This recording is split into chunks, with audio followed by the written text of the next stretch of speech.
Today, we are opening the sources on Marie Curie, who is, well, arguably one of the most celebrated and, frankly, tragic figures in the whole history of science. It's almost impossible to talk about Marie Curie without hitting that huge, almost agonizing contradiction right at the center of her legacy. Right. Here's this woman who completely revolutionized physics, really unlocked the atomic age, and laid the groundwork for life-saving cancer treatments. And yet, that very same scientific discovery, the material itself, radium, that's what killed her in the end. It's just an incredible story of, well, personal sacrifice, physical sacrifice, historical sacrifice. Exactly. And we want to go deeper today than just, the headlines about the Nobel Prizes. Yeah.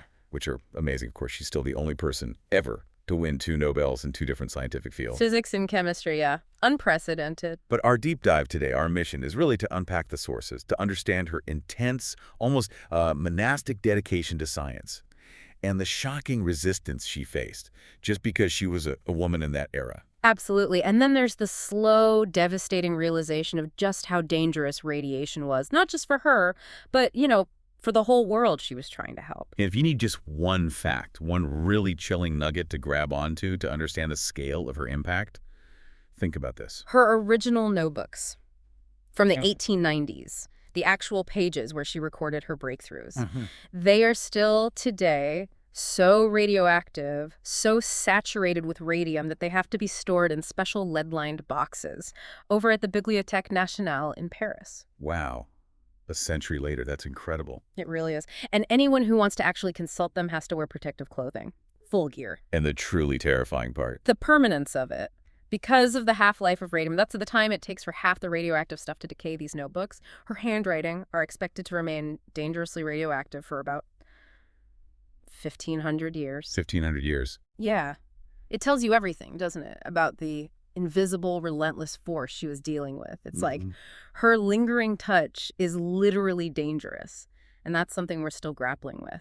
Okay, that chilling fact really sets the stage. Let's start right at the beginning. Let's focus on the origins, what forged that incredible, indomitable spirit she had. Right. So we don't start in Paris, actually. We start in Warsaw, in partitioned Poland, back in 1867. She was born Maria Skłodowska. And her family background is pretty key here, isn't it? Oh, absolutely crucial. Her parents were both teachers, very dedicated, highly respected. But their families on both sides had been pretty much economically ruined. Why was that? Because of their deep involvement in Polish patriotic movements, these national uprisings against the occupying powers, particularly Russia. So there was this legacy of intellectualism mixed with political struggle and financial hardship. So from a young age, she gets this fierce intellectual drive, but it's combined with this really strong sense of Polish identity, patriotism, and, I guess, resilience.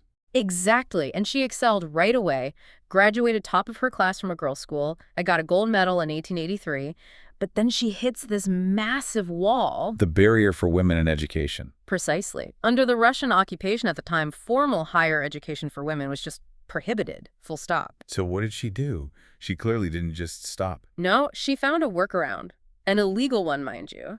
From about 1885, for years, she attended this clandestine underground institution. It was known as the Flying University. The Flying University? What was that? Universitet Latajsi. It was basically a secret network of classes moving around Warsaw to avoid the authorities, specifically set up to educate Poles, especially women, in subjects that were banned or restricted by the Tsarist regime. Wow. So this drive for knowledge, even when it meant breaking the law, doing things in secret, that really shows her character early on, doesn't it? It absolutely does. It established her right away as someone completely unwilling to accept limitations imposed by institutions or, the authorities. Okay, so fast forward a bit.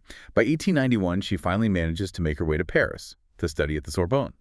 And the sources, they paint this picture of her life there.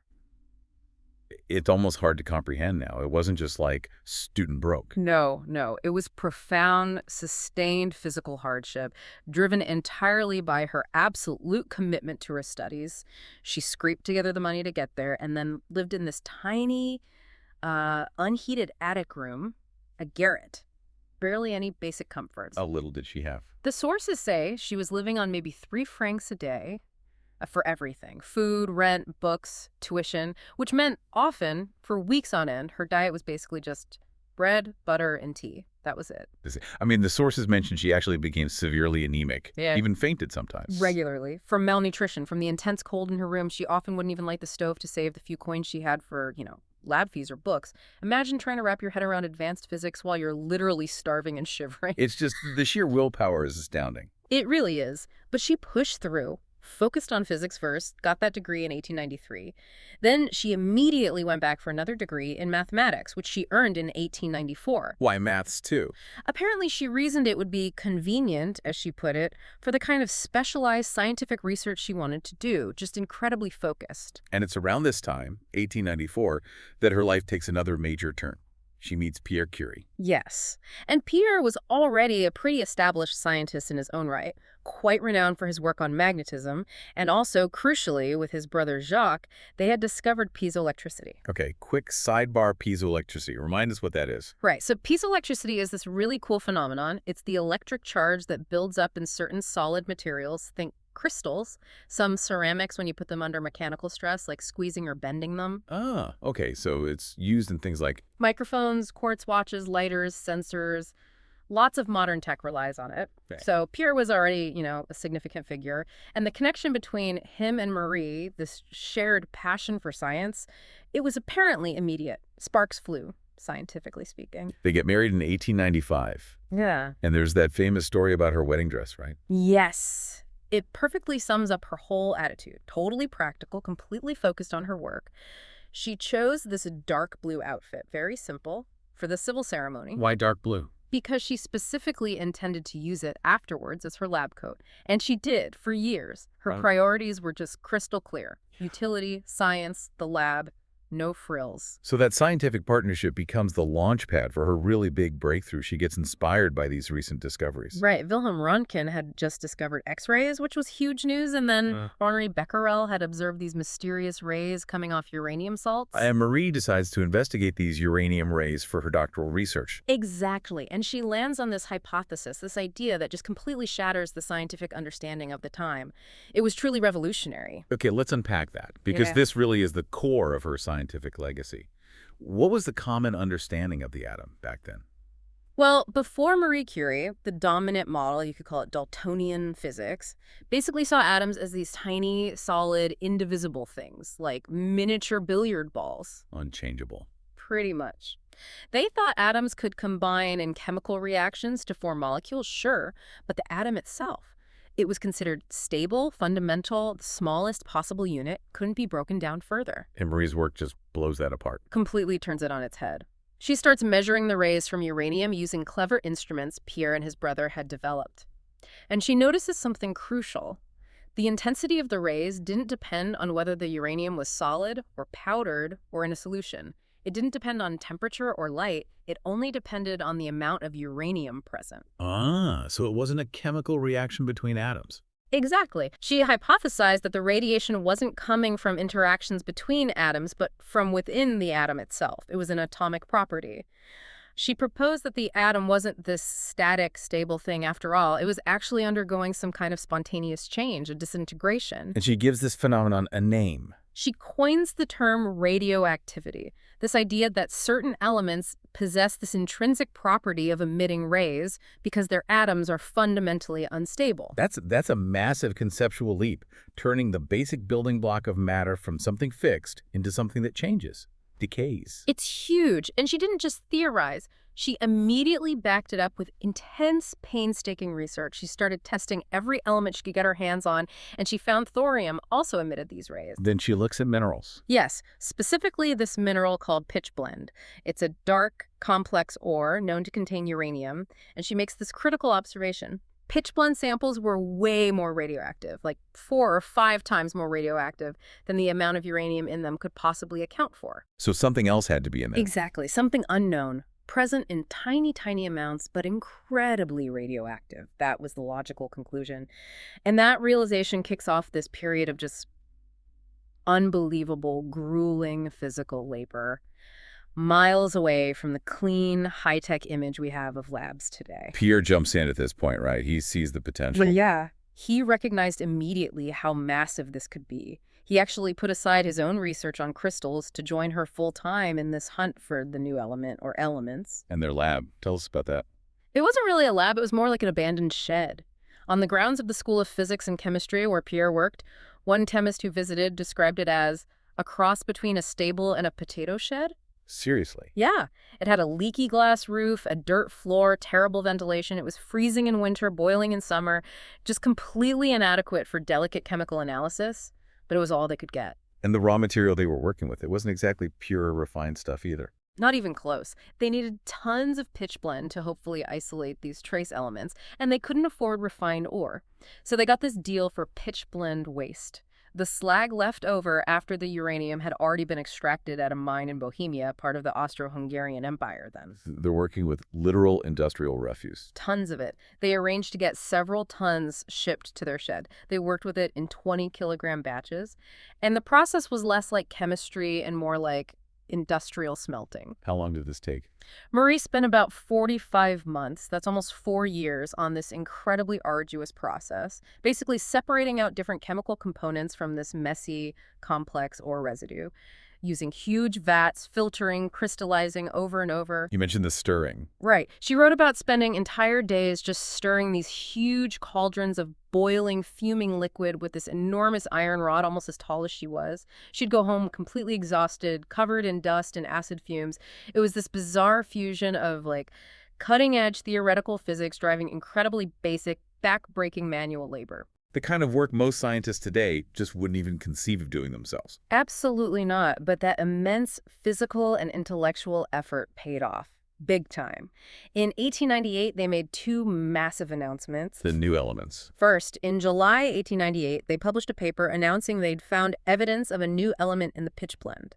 It behaved chemically like bismuth, but it was intensely radioactive. And she named it Polonium, after her homeland, Poland.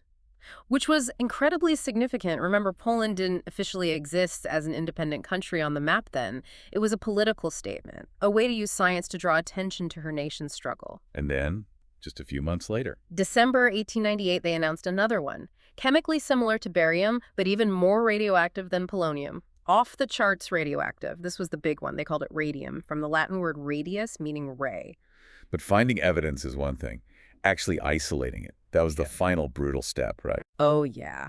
That took another 4 years of relentless work, refining, concentrating, purifying, from tons of residue down to something tangible.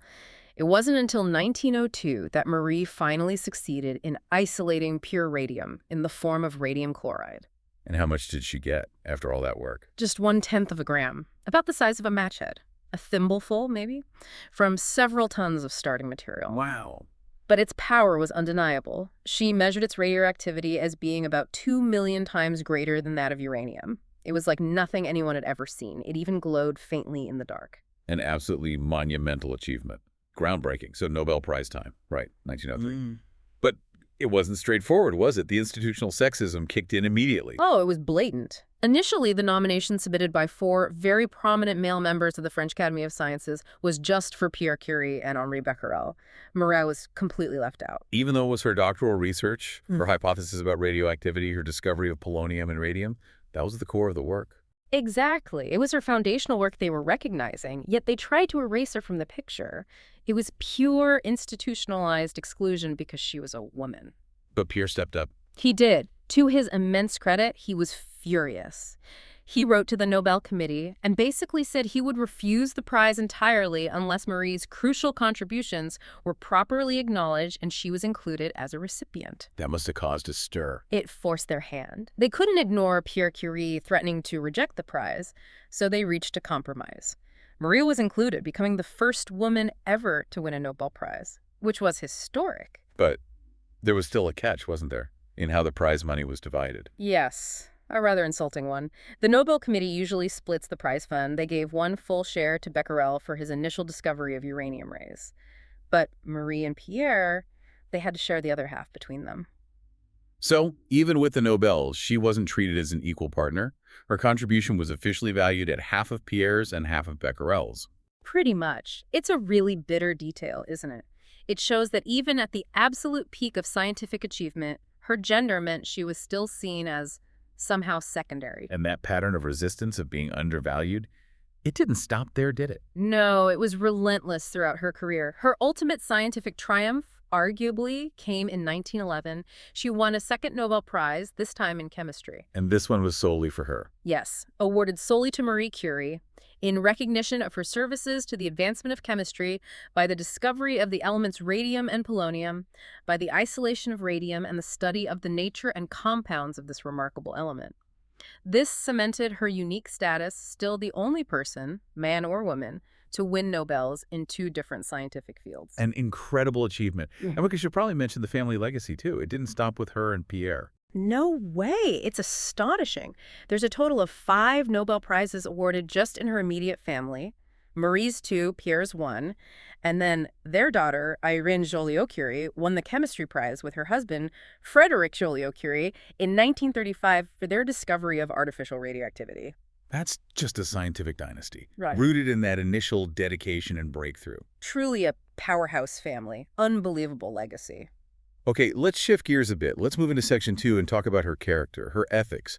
Because beyond the pure science, the sources reveal this incredibly high, almost uncompromising ethical standard, especially when it came to fame and fortune. Yeah, her defining trait, besides brilliance, was this profound humility and an absolute rejection of getting wealthy from her discoveries. This came to a head almost immediately after they figured out how to isolate radium.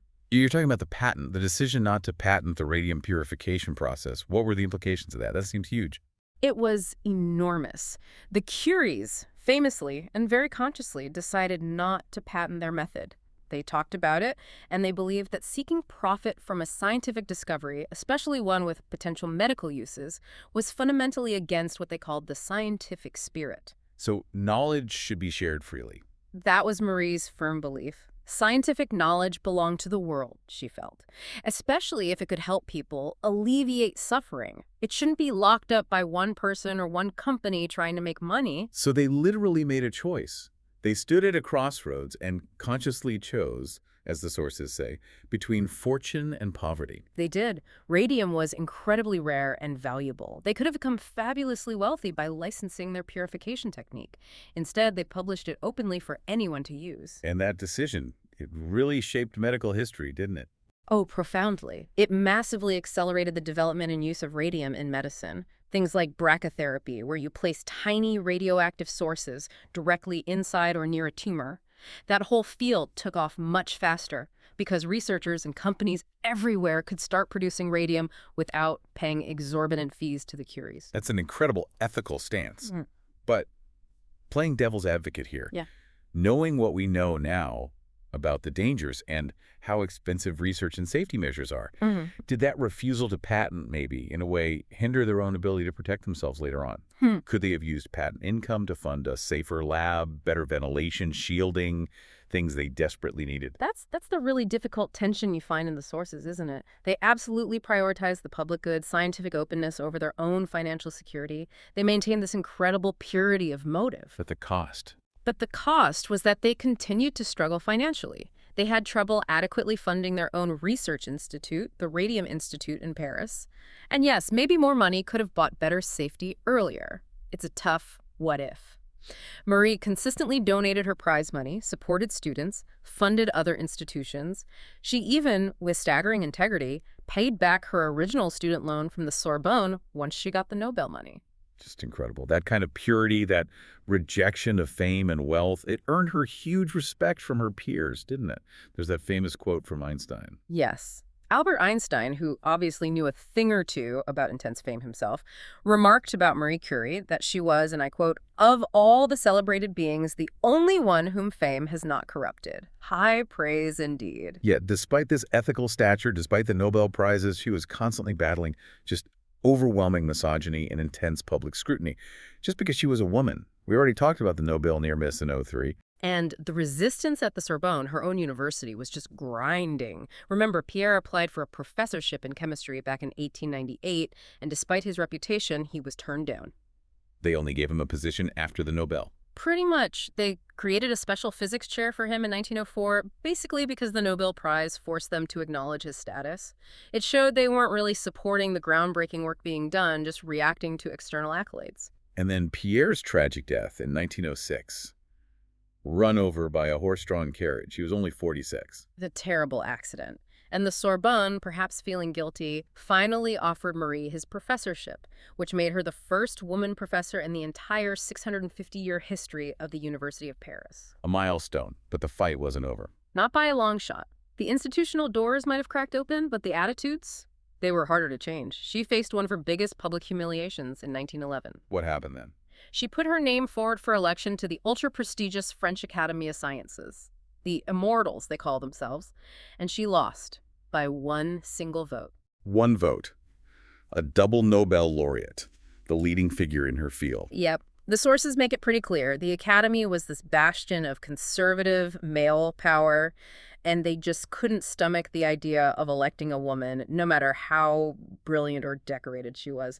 It was a huge slap in the face. In 1911 was a rough year for her generally, wasn't it? That wasn't the only storm she weathered. There was the Langevin affair. Oh, that was massive. A huge public scandal. 4 years after Pierre's death, Marie, a widow, developed a close romantic relationship with a fellow physicist, Paul Langevin, who happened to be married, though estranged from his wife. And the press got hold of it. And the conservative, often xenophobic French press had an absolute field day. They went after her viciously, not attacking her science, of course, but her character, her morals, her foreign origins. Remember, she was Polish by birth. She was painted as this dangerous, home-wrecking foreigner, corrupting a French family man. It sounds like pure hysteria. It was utter chaos. The scandal blew up. She had journalists camped outside her house. The public vitriol was intense. It got so heated that, incredibly, 5 separate duels were actually fought by newspaper editors and Langevin's supporters over the issue, people literally dueling with swords and pistols to defend or attack her honor. That's insane. And the criticism wasn't just about the affair, was it? They attacked her on other fronts, too. Oh, yeah. The old sexist tropes came out. Journalists started calling her a bad mother because she spent time in the lab instead of being constantly at home with her 2 young daughters, Irene and Yves. It reflected that brutal societal debate. Could a woman possibly be a serious scientist and a good mother? The expectation was, implicitly, no. It just highlights how incredibly difficult her position was, trying to do world-changing science while constantly having her gender, her personal life, her nationality used as weapons against her. She must have been under immense stress. The sources say she went through a period of severe depression and illness around this time. Understandably so. But eventually, her reputation, her sheer scientific weight, kind of transcended these petty battles, especially internationally. Tell us about her trip to the United States in 1921. That was a big deal. It was huge. She went to America specifically to receive a very precious gift, a whole gram of pure radium. Which was incredibly rare and expensive then. Astronomically expensive. A single gram cost about $100,000 in 1921 money. That's millions today. And the amazing thing was, this gram was a gift bought and paid for by the women of the United States. A nationwide fundraising campaign, the Marie Curie Radium Fund, organized by journalist Missy Maloney, raised the money, donation by donation. Wow. Why did she need it? Didn't she discover it? She discovered it, yes, but her policy of not patenting and giving the knowledge away meant she couldn't afford to produce much herself for her own continued research at the Radium Institute. This gift was literally fuel for her future work. And how was she received in the U.S.? She was overwhelmed, greeted like absolute royalty. Huge crowds, especially women, turned out in cities like New York and Washington. President Harding presented the radium to her at the White House. It was a massive public outpouring of admiration. And there's that lovely little story, that anecdote that really shows her character, even during this huge high-profile tour. Yes. About Canonsburg, Pennsylvania. Yes. It's wonderful. So the radium itself had been painstakingly extracted from carnotite ore, primarily by the Standard Chemical Company, which had a big processing plant near Pittsburgh in Canonsburg. So during her whirlwind tour, packed with official functions and ceremonies, Marie specifically asked to make a detour. She insisted on visiting the small industrial town of Canonsburg because she wanted to see the place where the radium had actually been processed. She didn't just want the fancy ceremony and the final product in its lead casket. She wanted to acknowledge, to pay tribute to, the ordinary factory workers whose hard physical labor had made her research possible. She never forgot that connection from the abstract idea in her head to the gritty industrial reality of producing the materials, always gave credit where it was due. That connection between the theory and the gritty reality leads us perfectly into Section 3, because that reality had a price, a devastating price she paid personally. The slow, terrible realization of the danger she'd unleashed. Yeah, looking back now with modern understanding, the sources are just painfully clear. Both Marie and Pierre were suffering from ailments for years. Persistent burns on their hands, chronic fatigue, aches, pains. Symptoms that we now know are classic signs of radiation exposure. Absolutely. Clearly caused by repeated exposure to high doses. Yet certainly in the early years, they were quite resistant to the idea that their precious radium could be harming them. Almost dismissive. What do they think was causing it? Oh, they put it down to everything else. Working too hard, long hours in the drafty shed, not eating properly, maybe just being clumsy and spilling things. They just didn't connect the dots initially. They handled the stuff quite casually, didn't they? Incredibly casually by today's standards. Carrying tubes of radium salts in their pockets because they liked the faint greenish glow they gave off in the dark. Handling highly active samples with their bare hands, resulting in those inflamed raw fingers. It wasn't malice, though, was it? Yeah. It was genuine ignorance about this totally new force they'd discovered. Exactly. It was a failure to understand a phenomenon nobody had encountered before. And this wasn't unique to them. You see hints of awareness elsewhere, but it was patchy. Thomas Edison, for example, famously became quite afraid of X-rays after one of his key assistants, Clarence Dally, suffered horrific radiation burns, hair loss, and eventually died from cancer after years of intensive work developing X-ray technology. But systematic understanding. That took time. The irony is just crushing, isn't it? The very material holding the promise of curing cancer was simultaneously slowly poisoning its discoverers. Devastatingly ironic. And for Marie, after Pierre's accidental death in 1906, though some sources speculate his deteriorating health from radiation might have made him less steady, contributing to the accident, the physical toll continued for decades. What were the long-term effects for her? She suffered terribly with her eyesight, developed double cataracts, almost certainly radiation-induced. She needed 4 separate painful operations just to restore partial vision. And her hands. Her hands were a mess, severely burned, scarred, the skin thickened and cracked from years of handling radioactive materials without any protection. Her fingertips were often described as being chronically inflamed. And then the final illness. The diagnosis was Utterly tragic and directly linked. Marie Curie died in 1934 at the age of 66. The official cause of death was aplastic pernicious anemia.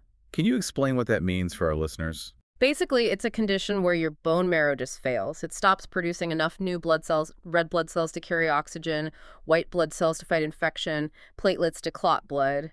It leads to extreme weakness, fatigue, vulnerability to infections, uncontrollable bleeding, and eventually organ failure and death. And this was caused by the radiation. Almost certainly, yes. It's now recognized as a classic outcome of long-term heavy exposure to ionizing radiation. The radiation damages the stem cells in the bone marrow. So decades of working closely with radium, plus her intense exposure to X-rays during her work with the Petites Curies in World War I, it all added up. A cumulative, fatal dose. And the tragedy didn't even end with her. It echoed down through her family. Heartbreakingly, yes. Her daughter, Irene Joliot-Curie, the one who won the Nobel Prize with her husband, she also died relatively young in 1956 from leukemia, another blood cancer strongly linked to radiation exposure from her own pioneering work. The family paid the ultimate price generation after generation for pushing the boundaries of science. Now, there's a common misconception, isn't there? That Marie Curie remained kind of naive or ignorant about the dangers right up until the end, just carelessly handling things. But the sources actually show a significant shift later in her life. That's a really crucial point, yes. People often picture her as this sort of martyr who never understood the risks. But that's not accurate, especially in her later years.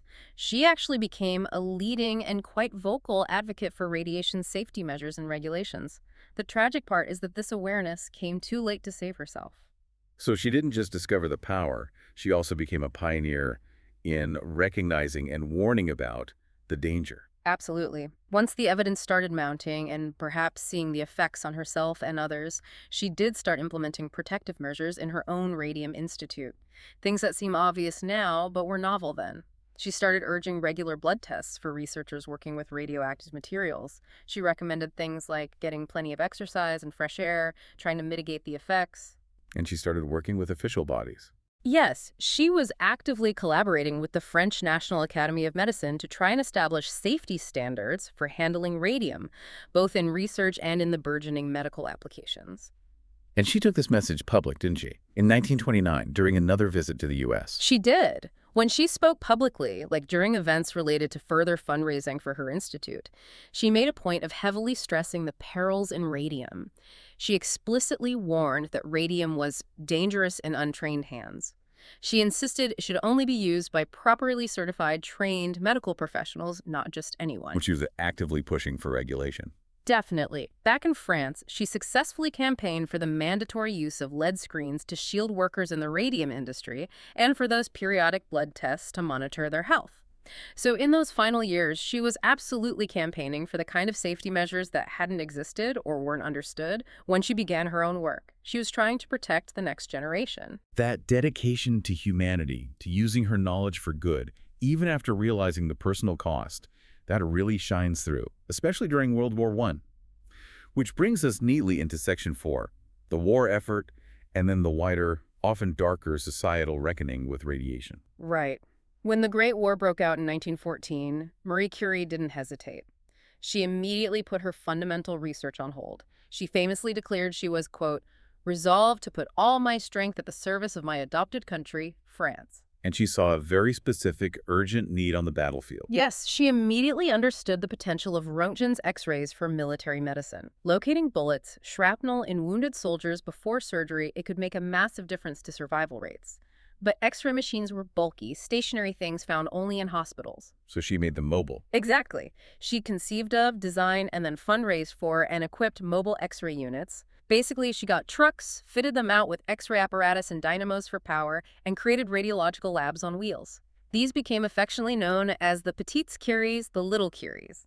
And she didn't just design them, she ran the whole operation. She was the driving force. She personally oversaw the training of about 150 women, many of them her former students or volunteers to become radiological assistants.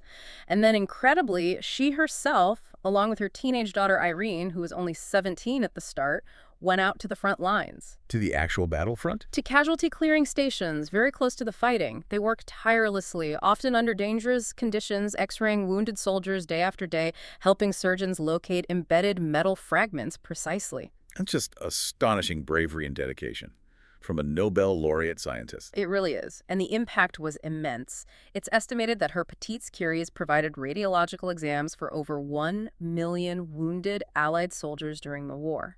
They undoubtedly saved countless lives and limbs, dramatically improving surgical outcomes. And she did more than just x-rays, right? Something with radon.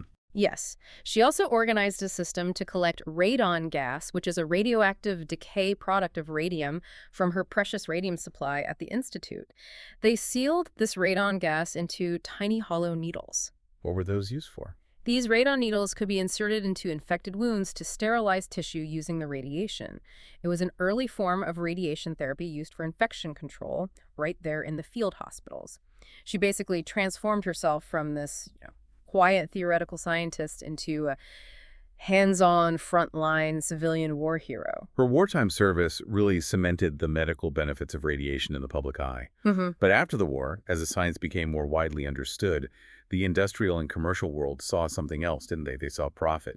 And that led to some truly horrifying chapters in the story of radiation. Absolutely. This is where we see that crucial and often tragic shift from the kind of pioneering ignorance that characterized the Curie's early work to something far darker. Deliberate, sometimes criminal, negligence by industries eager to cash in on the magic of radium, even when they knew the risks. And the most infamous, most heartbreaking example of this has to be the story of the Radium Girls. Yes.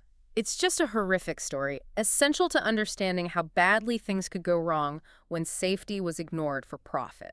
Tell us the details. Who were they? What were they doing? These were young women, mostly working class, employed in factories primarily in New Jersey, but also Illinois and Connecticut from about the 1910s into the 1930s. Their job was painting watch dials with luminous paint. The kind that glowed in the dark. Exactly. The paint used a radioactive substance radium mixed with zinc sulfide. The radiation made the sulfide glow, very popular for watch faces, instrument panels, things like that. And the danger came from how they used the paint. Precisely. To get a really fine point on their tiny camel hair brushes for painting the small numbers and markers on the dials, the women were actively instructed by their supervisors to point up the brushes using their lips. They'd dip the brush in the radium paint, then lick it to a fine tip. Oh my God. So they were ingesting radium constantly, all day long. every time they pointed the brush, little doses adding up. They called it lip pointing. Some even painted their teeth or fingernails with the glowing paint for fun on nights out. They were told it was completely harmless. But the company owners, the managers, the scientists, they knew better, didn't they? The evidence is overwhelming that yes, the higher-ups, the chemists and owners at places like the U.S. Radium Corporation knew radium was dangerous. They themselves often used lead screens, protective tongs, masks when handling large quantities of the raw material. But they gave absolutely no warnings, no protection to the young women doing the painting, who were often the lowest paid workers. They actively assured them it was safe. What happened to the women? What were the physical consequences? The results were agonizing and horrific. Radium is chemically similar to calcium, so when ingested, the body mistakes it for calcium and deposits it directly into the bone. Into their bones. Yes, and once it's there, it stays there, constantly emitting radiation from within the bone structure itself. The women started suffering from this terrifying condition called radium necrosis, or radium jaw. Their jaw bones literally began to decay, becoming brittle, full of holes, incredibly painful. Teeth fell out, abscesses formed. That sounds medieval. It was horrific. Many suffered severe anemia, crippling arthritis as their bones weakened, spontaneous fractures, their spines could deteriorate, and inevitably, many developed aggressive bone cancers, sarcomas, often years later. One of the first women to die, Amelia Maggia, suffered so terribly her entire jawbone essentially disintegrated and had to be lifted out before her death. And the companies. Did they take responsibility when these women started getting sick and dying? No, they fought it tooth and nail. They engaged in a campaign of denial, obfuscation, and outright lies. They insisted the radium had nothing to do with it. They even went so far as to spend considerable money bribing doctors and dentists to misdiagnose the women's symptoms. Misdiagnose them as what? As syphilis, can you imagine? They tried to smear the reputations of these dying women, claiming their bone decay was due to a sexually transmitted disease, purely to discredit their claims and delay any legal action. That's just beyond callous. It's evil. It's pure corporate malfeasance. When the cases finally did get to court, led by some incredibly brave women like Grace Fryer, the sources describe some of the surviving radium girls being too weak, too crippled by bone decay and anemia to even raise their right hands to take the oath. But they persisted. And their fight made a difference eventually. A huge difference. The contrast between their situation and Marie Curie's is stark, isn't it? Curie's suffering came from exploring the unknown. The radium girls suffered because known risks were deliberately concealed from them for profit. Their tragic, highly publicized deaths and the legal battles they fought were absolutely instrumental in establishing new industrial safety standards, worker compensation laws, and the crucial legal precedent that employers are responsible for protecting their workers from occupational hazards. Their sacrifice forced change. And this reckless pursuit of profit over safety wasn't just confined to factories, was it? It spilled over into consumer products, into outright quackery. Oh, absolutely. The early 20th century saw a real radium craze because it was new, mysterious, powerful. People started marketing it as a miracle cure-all. This was radiation quackery at its most blatant, sometimes called pure capitalism in its disregard for safety. What kind of products are we talking about? All sorts. There were radium-laced chocolates, radium bread, radium toothpaste, radium cosmetics. But maybe the most infamous was radioactive water. People drank radioactive water. On purpose. Yes. Companies sold devices called revigators, basically ceramic jars lined with radioactive ore that you'd fill with water overnight. The claim was the radon gas seeping into the water would energize you, cure arthritis, impotence, restore vitality, make you live longer. People willingly drank this stuff. Which, ironically, did the exact opposite. Probably the most famous victim was a wealthy Pittsburgh industrialist and amateur golfer named Eben Byers.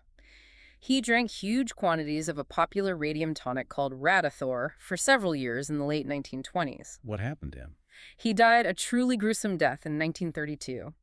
He developed multiple cancers, lost most of his jaw, suffered excruciating bone pain, and literally had holes develop in his skull from the internal radiation. His horrific death, reported widely in the press, finally helped put a stop to most of the blatant radium quackery. But even today, you still sometimes see dodgy products like certain negative ion bracelets or pendants or 5G shielding devices that have been found to contain low levels of radioactive materials like thorium. The lure of mystical energy is persistent. But maybe the most widespread, and in retrospect, most frightening example of casual, unregulated public exposure wasn't even marketed as medicine. It was the shoe-fitting fluoroscope. Ah, yes, the shoe store X-ray machine, a perfect example of a technology deployed with absolutely no thought for the risks. What exactly were these things? They were basically X-ray machines housed in a cabinet, usually found in shoe stores from the 1930s right up into the 1950s, even early 60s in some places. Kids and adults would put their feet into an opening at the bottom and look down through a viewing port at the top. You could see a glowing, greenish X-ray image of the bones inside your feet. Wiggle your toes, see how well the shoes fit. And these were seen as just harmless fun, a novelty. Completely. A cool gadget to attract customers. They flourished in retail stores with virtually zero oversight or regulation for decades. How many were there? Estimates suggest that by the early 1950s, there were probably around 10,000 of these machines operating in shoe stores across the United States alone. And the danger wasn't just to the customers, right? Exactly. A customer might use it for a few seconds, maybe a few times a year. Still not great, especially for developing children's feet. But the real risk was to the employees, the shoe salesmen and saleswomen. They stood next to these leaky, often poorly shielded machines all day long, absorbing scattered radiation, demonstrating them constantly. They received significant cumulative doses over time. And it took ages for regulators to act. Shockingly long. Even after the atomic bombings, even after the dangers of radiation were becoming much more widely understood, these machines persisted. The first state ban on them didn't happen until 1957 in Pennsylvania. It really shows how slow the regulatory world often is to catch up with technological risks, especially when something is perceived as harmless or commonplace. Wow. So if we sort of connect all these threads, Marie Curie's initial self-sacrificial exposure came from pushing into the complete unknown of the atom. But so much of what followed, the radium girls, the quacktonics, the shoe fluoroscopes, that was different. That was often a toxic mix of profit motive, public fascination, and frankly, criminal negligence that harmed people long after the dangers should have been recognized, and long after Marie herself had started advocating for safety. That ethical contrast is stark, isn't it? And it brings us right back full circle to Marie Curie herself. Her legacy is just inherently dual. On one hand, this staggering scientific brilliance, revolutionizing physics, discovering new elements, laying the foundation for nuclear medicine and cancer therapy, just immense contributions. But it came at the ultimate personal cost. Pain, illness, a shortened life for herself, and even impacting the next generation of her family. Exactly. And yet, running through it all, the ethical cornerstone of her life, the thing that maybe defines her character as much as the science, remains that decision, that conscious choice not to patent radium, to share the knowledge freely. A choice that came from this deep conviction, right? Yeah. That science was for humanity, not for personal enrichment. Absolutely. And that choice, as we said, ensured her discoveries were rapidly adopted, especially in medicine, probably saving countless lives much sooner than they might have been otherwise. But the flip side is it also kept her and her institute perpetually underfunded, perhaps limiting their ability to implement the best safety protocols for themselves early on. It solidifies her status, though, as maybe the gold standard for an ethical scientist, putting discovery and the public good above all else.